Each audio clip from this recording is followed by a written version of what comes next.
चलिए students, last video lecture तक हमने डिस्पर्जन के टॉपिक का पूरा डिस्कशन खत्म कर दिया है। बैकग्राउंड डिस्कशन से शुरू करके हम देखा जाए तो प्रैक्टिकल कॉन्सेप्ट, एप्लीकेशन और सभी मेजर्स के प्रैक्टिकल एग्जांपल्स भी हमने कवर कर लिए हैं। अब जो भी हमने समझा हुआ है और जो भी सीखा हुआ है उसका हम ऑब्जेक्टिव क्वेश्चन पर टेस्ट करेंगे कि क्या हम ऑब्जेक्टिव क्वेश्चन प्रॉपर्ली सॉल्व कर पाते हैं कि नहीं, और इसके लिए हम एमसीक्यू सेक्शन से शुरू करते हैं। तो ये वीडियो लेक्चर में हम एमसीक्यूज पढ़ेंगे ये चैप्टर से रिलेटेड या ये टॉपिक से related.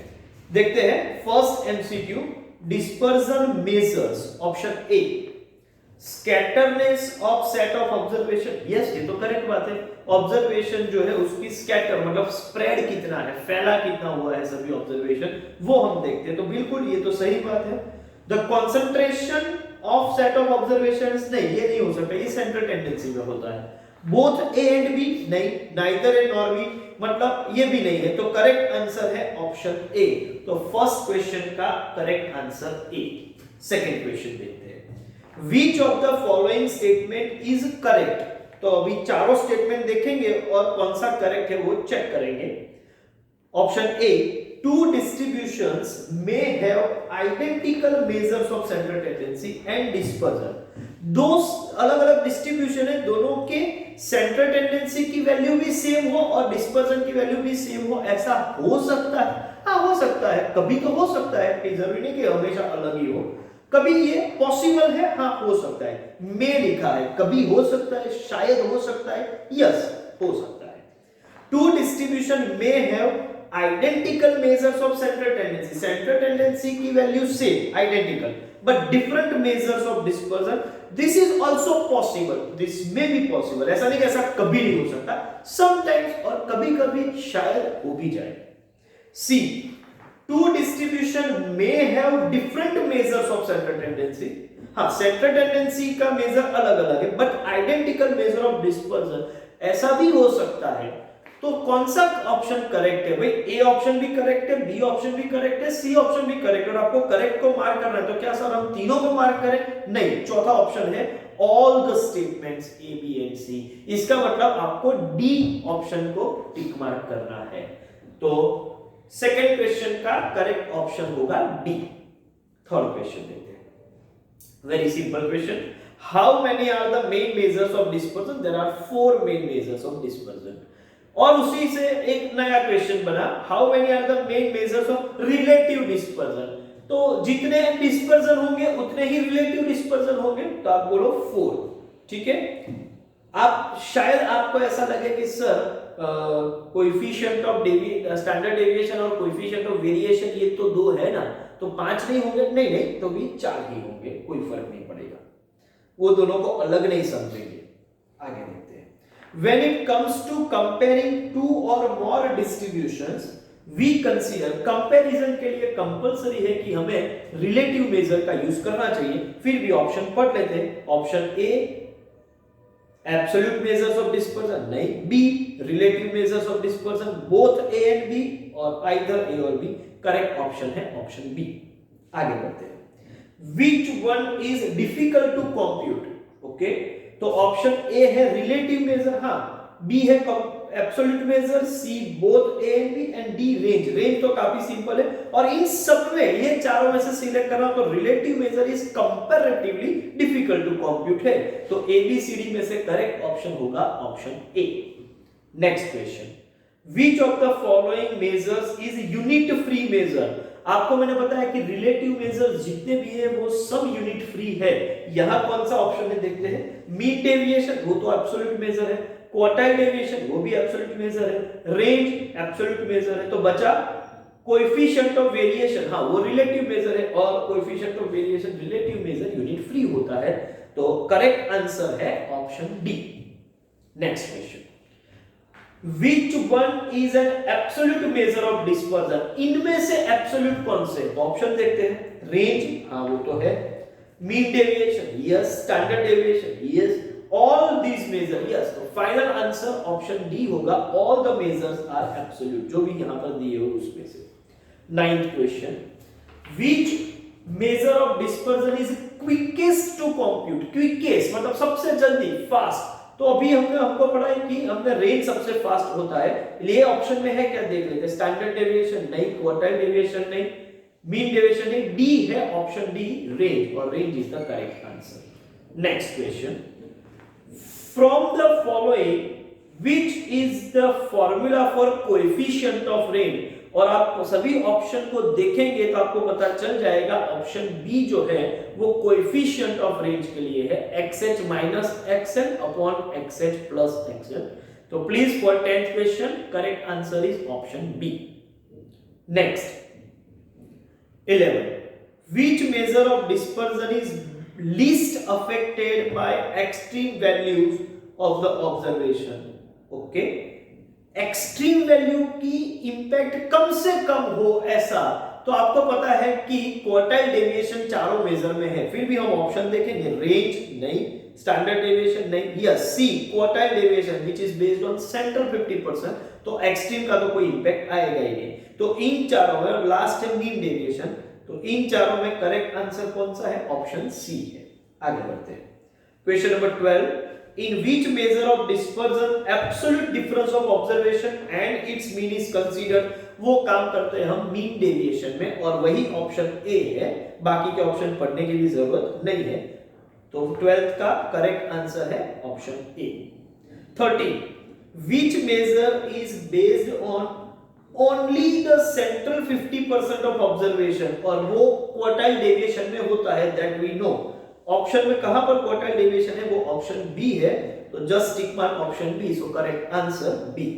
14, the most commonly used measure of dispersion, commonly मतलब सबसे सिंपल हो और रूटीन में लेमैन कैन यूज, ऐसा कौन सा मेजर, ऐसा तो रेंज है। कौन सा ऑप्शन है, ऑप्शन है ए, बाकी के ऑप्शन देखने की भी जरूरत नहीं है, correct answer is option A. 15, which measure of dispersion is based on all observation। Based on all observation वाले डिस्पर्जन के केस में देखा जाए तो दो ही है, एक तो मीन डेविएशन है, दूसरा स्टैंडर्ड डेविएशन है, क्योंकि रेंज एक्सट्रीम ऑब्जर्वेशन और क्वार्टाइल डेविएशन सेंटर 50%, सभी ऑब्जर्वेशन को बेस लेके नहीं बनते ये दो मेजर।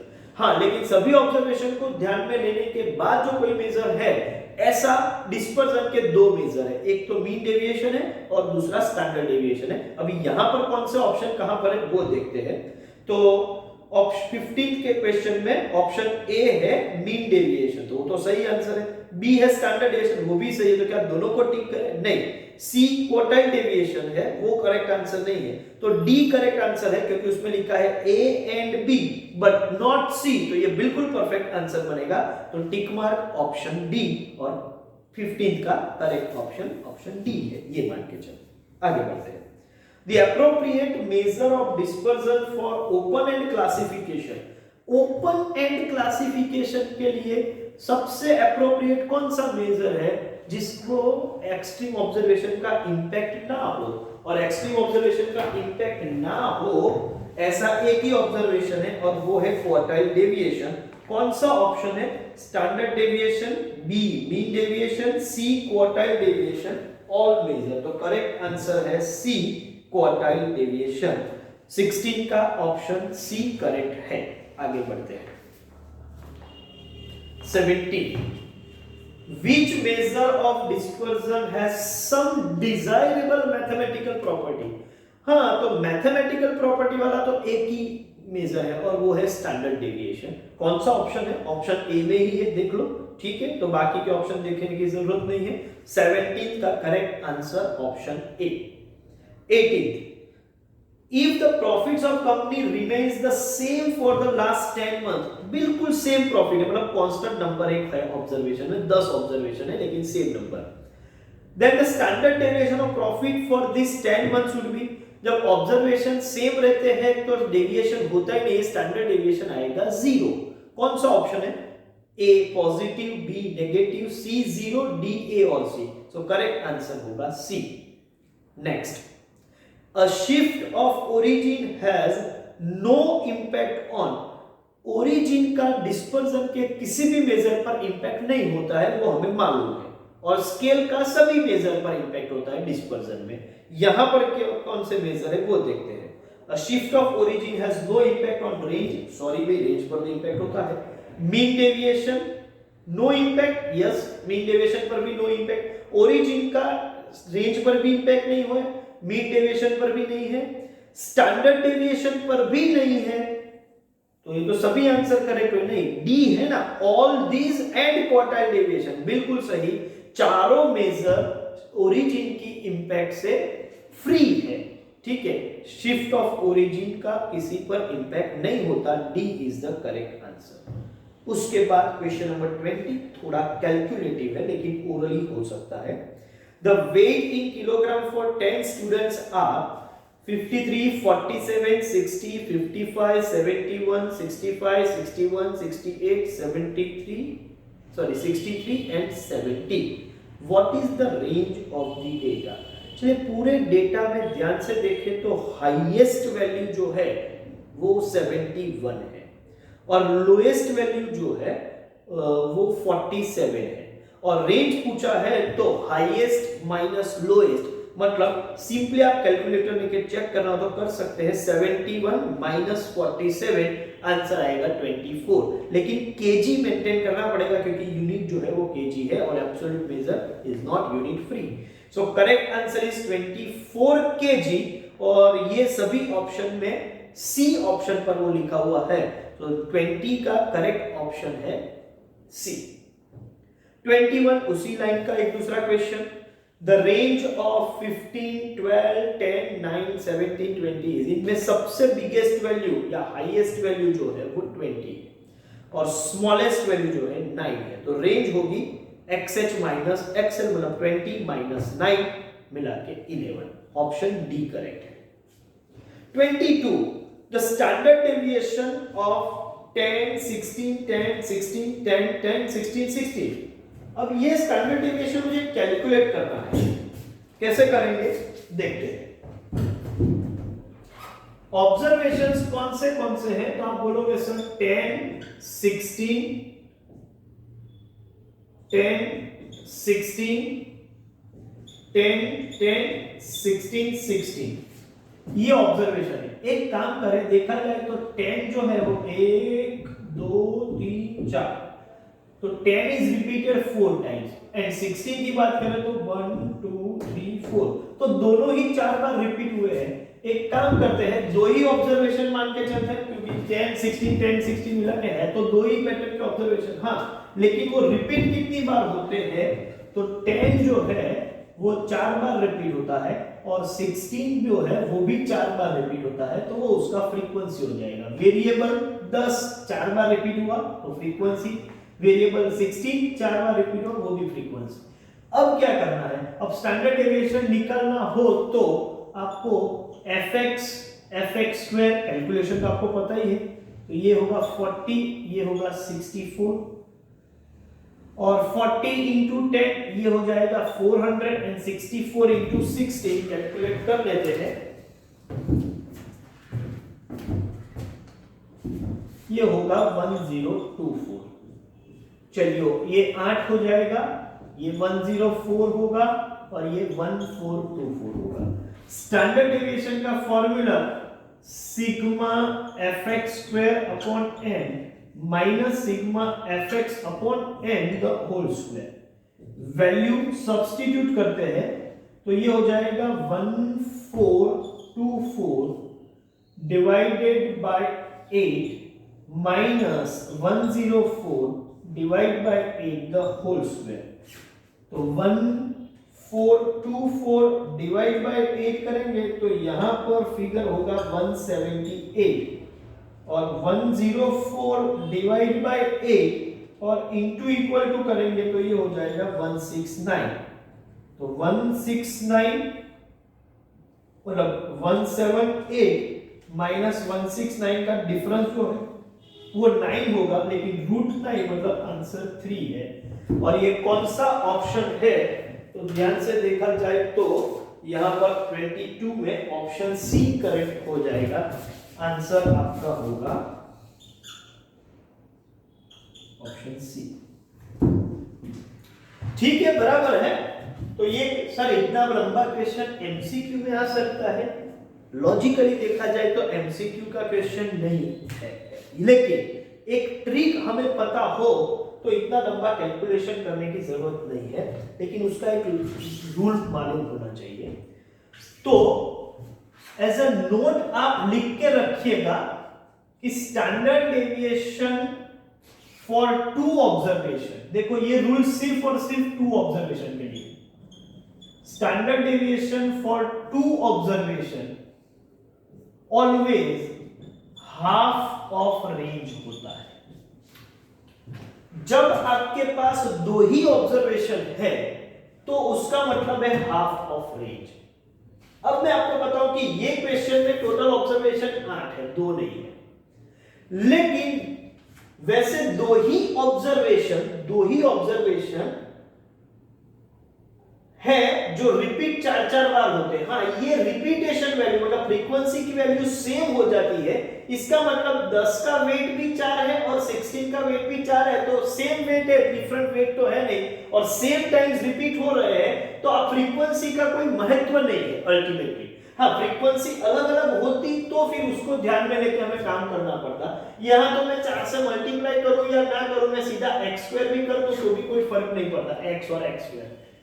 इसका मतलब वैसे देखा जाए तो ये 2 ऑब्जर्वेशन ही है 8 ऑब्जर्वेशन, लेकिन कॉमन है 10 भी 4 बार रिपीट हुआ है, 16 भी 4 बार रिपीट। हाँ, 10 3 बार और 16 4 बार रिपीट हुआ होता तो मैं ये ट्रिक अप्लाई नहीं कर सकता था, लेकिन यहां हम अप्लाई कर सकते हैं। तो रेंज क्या होगी, 10 और 16 दो ही ऑब्जर्वेशन है, रेंज होगी 16 माइनस 10 मतलब 6। तो आपका आंसर 3, यू कैन मैच। तो ऐसी कुछ ट्रिक्स होती है जो कि रेगुलर स्टडीज में हम नहीं डिस्कस करते, लेकिन एमसीक्यू जब होता है तो कुछ ट्रिक आपको पता होनी चाहिए क्विकली आंसर निकालने के लिए। तो आप ये नोट लिख के रखिए और फिर इसका कैलकुलेशन भी देख लीजिए। चलिए आगे बढ़ते हैं, इसका आप स्क्रीनशॉट ले लीजिएगा। अब आगे बढ़ रहे हैं, इसके बाद है if all the observations are increased by 10, increased by 10 मतलब change of origin, जिसका स्टैंडर्ड डेविएशन या मीन डेविएशन कोई भी डिस्पर्जन के मेजर पर इंपैक्ट नहीं होता है। तो ये ऑब्जर्वेशन 10 बढ़ गया, अब क्या होगा, then standard deviation would be increase by 10, yes और नो। मैं बोलूंगा बिल्कुल गलत, होगा ही नहीं, कुछ इंपैक्ट नहीं होगा। Mean deviation would be increase by 10, no. Quartile deviation would be increased by no. All these 3 remain unchanged. Yes, ये हो सकता है। तो 23 का करेक्ट आंसर है ऑप्शन डी। क्यों? डिस्पर्जन के मेजर इंडिपेंडेंट है चेंज ऑफ ओरिजिन से, तो ओरिजिन बदला कोई फर्क नहीं पड़ेगा। All these 3 will remain unchanged. Option D 24. If all the observations are multiplied by 2, देखो ये इंक्रीज डिक्रीज नहीं है, मल्टीप्लाई किया, इसका मतलब चेंज ऑफ स्केल हुआ। तो क्या कर सकते हैं, तो जितना आपने चेंज किया है उतना डिस्पर्जन के मेजर पर इंपैक्ट होगा, because all measures of dispersion are dependent on change of scale. पढ़ते हैं, then new SE would also multiplied by 2, yes, ये तो ऑप्शन करेक्ट ही है, फिर भी बाकी के पढ़ रहे हैं हम। B new SE would be half of previous SE, sorry ये गलत ऑप्शन है। New SE would be increased by 2, नहीं +2 नहीं होगा, डबल हो जाएगा, मल्टीप्लाई बाय 2 होगा, जो कि ये ऑप्शन में था। और D new SE would be decreased by 2, तो बी सी डी तो बिल्कुल गलत है, वैसे भी हमने देख लिया था, ऑप्शन ए करेक्ट है। तो टिक मार्क ऑप्शन ए, 24 का करेक्ट आंसर ए। 25 देखो, अब ये जो 2 लॉजिक है ओरिजिन और स्केल के चेंज के, उसको मैं अप्लाई कर रहा हूं ये क्वेश्चन में। The mean and standard deviation of variable x are 5 and 2। अच्छा, mean and standard deviation for variable x, तो x बार 5 है और स्टैंडर्ड डेविएशन फॉर x जो है वो भी कितना है, 2।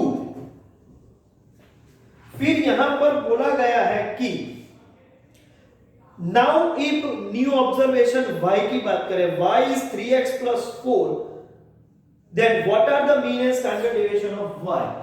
अच्छा, y का मतलब है 3x प्लस 4।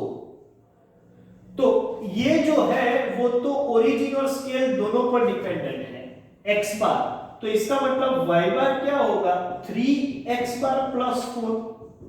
तो 3 इंटू 5 प्लस 4, 3x प्लस 4। चलिए, तो 15 प्लस 4 मतलब y बार तो 19 हो जाएगा। लेकिन स्टैंडर्ड डेविएशन ऑफ y क्या होगा?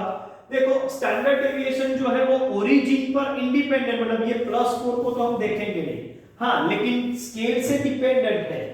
तो y is equal to 3x plus 4, तो standard deviation of y is modulus 3 into standard deviation of x।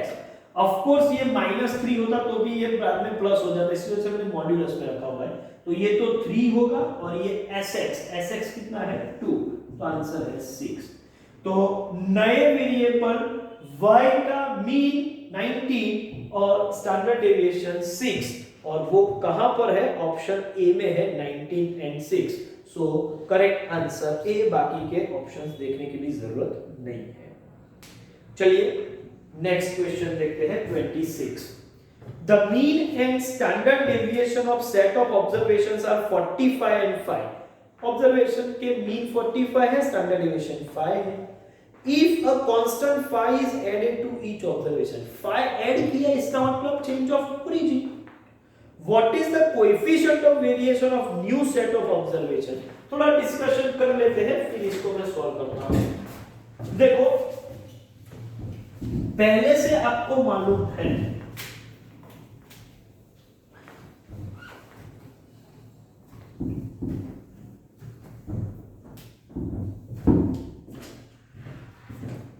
Mean और एसडी की बात है, तो ओरिजिनल मीन जो है और ओरिजिनल एसडी की बात करें तो ये 45 और ये 5 है। फिर यहां पर बोला कि हर ऑब्जर्वेशन में हम 5 ऐड करेंगे। हर ऑब्जर्वेशन में 5 ऐड करेंगे तो न्यू मीन कितना हो जाएगा, मीन भी 5 बढ़ जाएगा, मतलब 45 प्लस 5 न्यू मीन 50 होगा। अच्छा, न्यू स्टैंडर्ड डेविएशन क्या होगा? As standard deviation is independent of origin, जैसा यहां पर हमने देखा था, +4 का कोई मतलब नहीं है, ऐसा +5 का भी कोई मतलब नहीं है। तो ओरिजिनल एसटी जो था वही रहेगा, मतलब नो चेंज। तो इसके लिए मैं बोलूंगा 5 रहेगा। न्यू मीन चेंज होगा, मतलब ओल्ड मीन जो था, ओरिजिनल मीन था 45, न्यू मीन 50 है, लेकिन न्यू एसटी में कोई चेंज नहीं होगा, वो जो ओरिजिनल एसटी था वही रहेगा। बट क्वेश्चन जो है वो है न्यू सीवी। तो न्यू सीवी है तो न्यू मीन और new standard deviation upon x bar into 100 कर देंगे। इसका मतलब 5 डिवाइड बाय 50 इंटू 100, और ये आएगा 10%। अब चेक करते हैं कौन सा ऑप्शन 10% पर है। Question number 26, option A tick mark करना है आपको। तो इसका स्क्रीनशॉट एक बार ले लीजिए और हम आगे बढ़ते हैं। 27, what is the range for the wages of 8 workers? ये बहुत ही सिंपल क्वेश्चन है। सभी ऑब्जर्वेशन में हाईएस्ट वैल्यू कौन सी है? तो हम देख सकते हैं कि हाईएस्ट वैल्यू 90 है। 80, 65, 90, 75, 70, 72, 85। तो हाईएस्ट वैल्यू 90 है और लोएस्ट वैल्यू 60 है, तो डिफरेंस आएगा 30। अच्छा, आपको रुपीस मेंटेन करना पड़ेगा, तो ₹30। 28, ये थोड़ा कैलकुलेटिव है। What is the value of mean deviation about mean from the following numbers? तो पहले तो मीन भी निकालना पड़ेगा और उसके बाद मीन डेविएशन। तो चलिए ये कैलकुलेशन कर लेते हैं।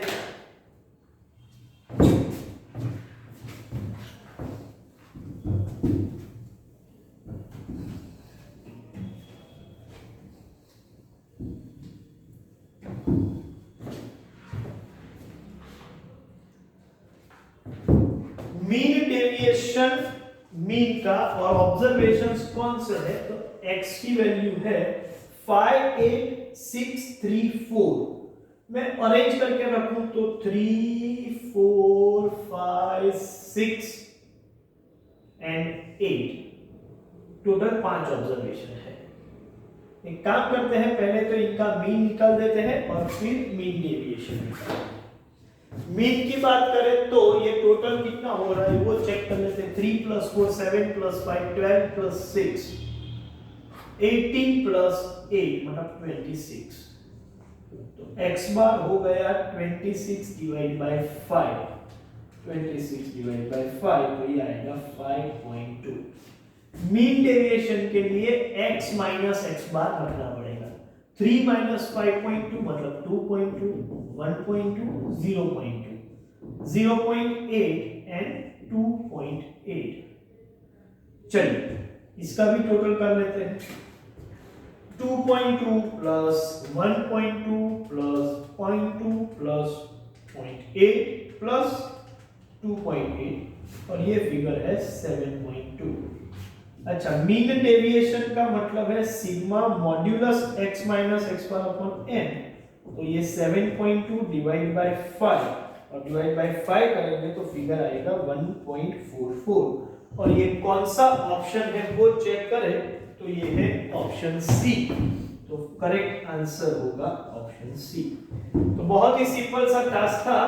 ऐसे थोड़े कैलकुलेटिव क्वेश्चन एमसीक्यू में आ सकते, कभी कभार आ सकते हैं। इतना लंबा भी कैलकुलेशन नहीं है, 1 मार्क के लिए तो जस्टिफाइबल है भाई। इतना भी नहीं कि 1 मार्क के लिए सिर्फ आंसर देख के पता चलना चाहिए, कुछ कैलकुलेशन हो भी सकते हैं। इसके बाद वाला काफी इंटरेस्टिंग क्वेश्चन है। If the standard deviation of x is 3, what is the variance of 5 - 2x? देखो standard deviation of x is 3 ये दिया हुआ है और पूछा है वेरिएंस ऑफ 5। आप मान के चलो कि नया वेरिएबल y जो है ना वो 5 - 2x है और आपका क्वेश्चन है कि y का वेरिएंस मतलब standard deviation of y square क्या है, ये आपका क्वेश्चन है। अब समझिएगा, sx is 3, y और x का कनेक्शन 5 - 2x है। वैसे भी स्टैंडर्ड डेविएशन जो होता है वो ओरिजिन से तो इंडिपेंडेंट होता है, हाँ स्केल पर डिपेंडेंट होता है। तो जब मैं स्टैंडर्ड डेविएशन ऑफ y निकालूंगा तो ये 5 को तो देखूंगा नहीं, लेकिन x के साथ जो मल्टीप्लिकेशन में -2 है उसको कंसीडर करना पड़ेगा क्योंकि वो स्केल फैक्टर है। तो यहां पर मैं लिखूंगा -2, लेकिन याद रखो कि डिस्पर्जन का कोई भी मेजर कभी नेगेटिव नहीं हो सकता, इसकी वजह से हम मॉड्यूलस पे रखते हैं into standard deviation of x। तो ये 2 * 3 तो ये हो गया 6। ज्यादातर स्टूडेंट 6 भी ऑप्शन में हो तो उसको टिक मार्क करके आ जाते हैं, लेकिन ध्यान रखिएगा क्वेश्चन जो है वो वेरिएंस का था, मतलब sy का नहीं लेकिन sy² का था, स्टैंडर्ड डेविएशन ऑफ y² जो कि बनने वाला है 36। तो हमारे क्वेश्चन का आंसर 36 और वो है ऑप्शन ए। तो देखो कभी कभी 6 भी ऑप्शन में देते हैं, लेकिन आप मिसगाइड मत होइएगा, उसको टिक मार्क जल्दबाजी में मत करिएगा। करेक्ट आंसर जो है वो 36 है क्योंकि हमारा क्वेश्चन वेरिएंस का था, स्टैंडर्ड डेविएशन का नहीं था। चलिए आगे बढ़ते हैं। The quartiles of variables are 45, 52 and 65। देखो ऑर्डर में ही दिया है, जो लोएस्ट वैल्यू है वो हमेशा लोअर क्वार्टाइल की होती है, जो मिडिल वैल्यू है वो मिडिल क्वार्टाइल की और जो हाईएस्ट वैल्यू है वो अपर क्वार्टाइल की होती है। इसका मतलब क्वेश्चन में ही बता दिया है कि Q1 जो है वो 45 है, Q2 जो है वो 52 है और Q3 जो है वो 65 है।